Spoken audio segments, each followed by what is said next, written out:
This is the Hirochi SBR4, a Japanese sports car added to BeamNG in 2015, and it is your midlife solution. At least Hirochi claims that. Let's take a look and see if they can back up their claims with a good car. Starting off with the interior, you'll notice that this vehicle has 4 seats, but I'm not sure how you're supposed to get into the back seats unless you're a gymnast or something like that. I'm guessing they're just there to claim that this car has practicality. When you get around to the front, you'll have some more of that practicality with technically having a trunk, but I doubt you could fit anything useful in there. Taking a look back in the interior, you see some very nice brass accents and really comfortable looking seats, so the car does get a big bonus for that. Checking in the back, you can see that flat 4 engine behind a nice pane of glass so you can show off to all your friends. When you get around to the exterior of this car, there's a spoiler that adjusts based on your current driving mode and goes up and down based on when you're braking or accelerating. Then, the styling of this car is like nothing else on the road and it's beautiful. The SBR4 has curves that make it look like an otter ready to glide over the road and pick up speeding tickets like they're carp ready for lunchtime.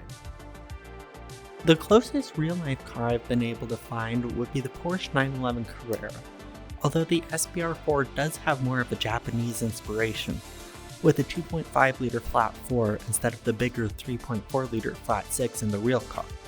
Fortunately, since it's Japanese, they were able to fit a similar amount of power into a smaller size engine. Another fun fact about the SBR4 is that it was the old speedrun favorite car. With it being able to produce over 1,000 horsepower and have the hill climb arrow, along with the all-wheel drive, it was capable of some astonishing speeds. Until the Scintilla came around, which was able to make double the horsepower while being even lighter. And most importantly of all, what does SBR4 stand for? Well, it stands for Shoot and Brake Rear Engine for Comfortable Adults. A little funny, huh? Well, at the last minute during development, they actually changed it from 4-wheel drive to For Comfortable Adults so they could add in rear-wheel drive versions, giving it the funny name.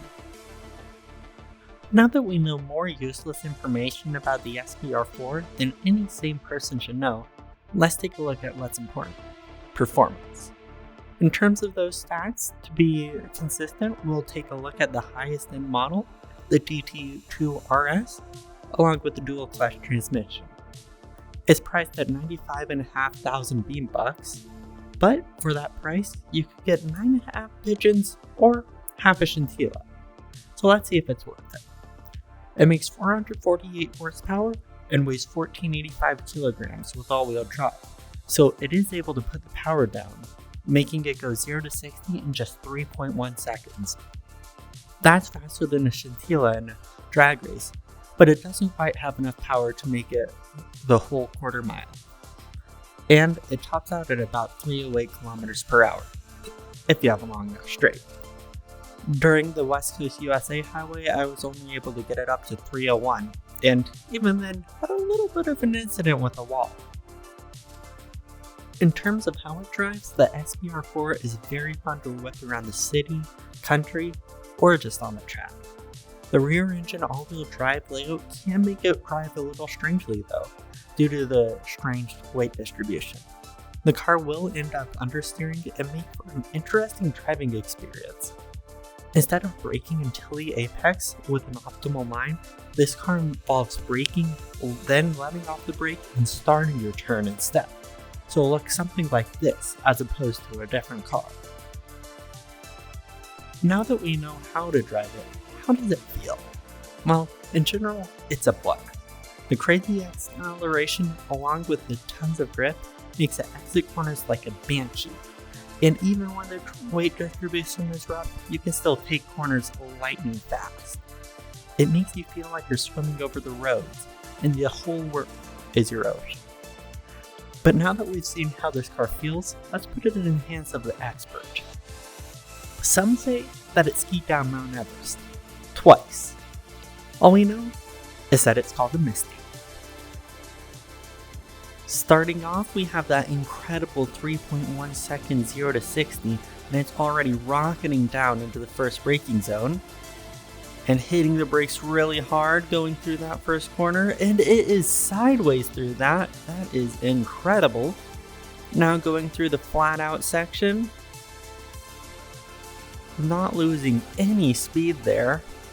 Into the sneaky snack. Incredible cornering speed with that. Even after it, oh my goodness, it's drifting again.